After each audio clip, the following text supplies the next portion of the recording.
Hello everyone, আসসালামু আলাইকুম। আজকের ব্লগে থাকছে প্রতিদিনের কাজবাজের মধ্যে একটা ইউনিক রেসিপি নিয়ে। তো সকালে রান্নাবান্নার আজকে আমি শেয়ার করলাম না, তাই চলে গেলাম দুপুরে কিছু বিছানার চাদর বালিশের কাভার ছিল সেগুলো ধুয়ে নিয়ে তারপর চলে গেলাম আমাদের বাগানে। তো আমাদের বাগানে একটা রান্নাঘরের প্ল্যান করা আছে, যেটার জন্য আর কি মাটি দরকার।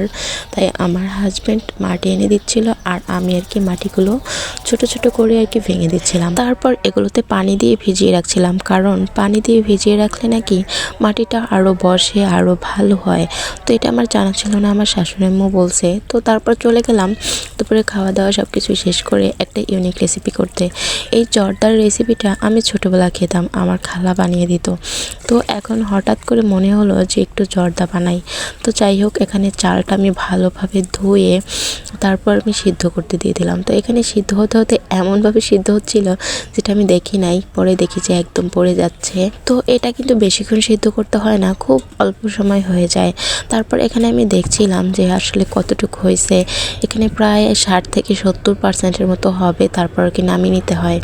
এই যে একদম ভিতরে সাদা আঁশটা দেখা যাচ্ছে, তো এখানে আমি নামিয়ে নিছি। আর এই ভাতটা কিন্তু পোলাও চালের ভাতটা কিন্তু নামিয়ে রাখার পরেও আর কি সিদ্ধ হতে থাকে, তাই আমি ফ্যানের নিচে রেখে দিছিলাম। আর এদিকে আমি কড়াইতে কিছু ঘি দিয়ে কিছু বাদাম ভেজে নিচ্ছিলাম। এই ঘি ভাজা বাদামটা কিন্তু খেতে সেই মজার। তো এখানে আমি যে কাপের পরিমাণ চাল নিয়েছিলাম সেই কাপের পরিমাণ 1 কাপ চিনি নিলাম, তবে চিনিটা একটু কম নিয়েছিলাম।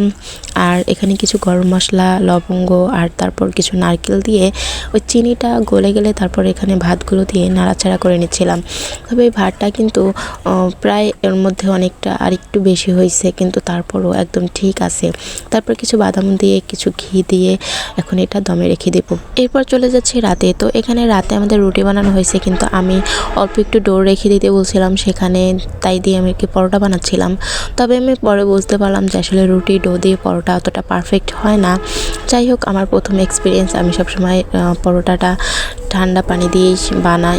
তো তারপরে এখানে আমি 2টা তেল ছাড়া পরোটা ভেজে নিয়েছিলাম আর আমার 2টা হালকা তেল দিয়ে ভেজে নিয়েছিলাম। তো এখানে আমার বরকে খেতে দিয়ে দিলাম ভাজি দিয়ে। আর তারপর রাতে চলে গেলাম ওই জর্দাটা আপনাদের দেখাতে। দেখেন জর্দাটা এত সফট আর এত ঝরঝরে হয়েছে যেটা বলার মতো না। যাই হোক, তবে হ্যাঁ, জর্দাটা যেহেতু মিষ্টি খাবার, সেহেতু এটা যারা অনেক মিষ্টি পছন্দ করে এটা তাদের কাছেই ভালো লাগবে। যারা একটু মিষ্টি কম পছন্দ করে তাদের কাছে অতটা ভালো নাও লাগতে পারে। তো এখানে দেখেন আমি জর্দাটা সার্ভ করে নিচ্ছিলাম আর কিছু ছোট ছোট মিষ্টি এনে আমি আর কি ডেকোরেশন করে দিচ্ছিলাম।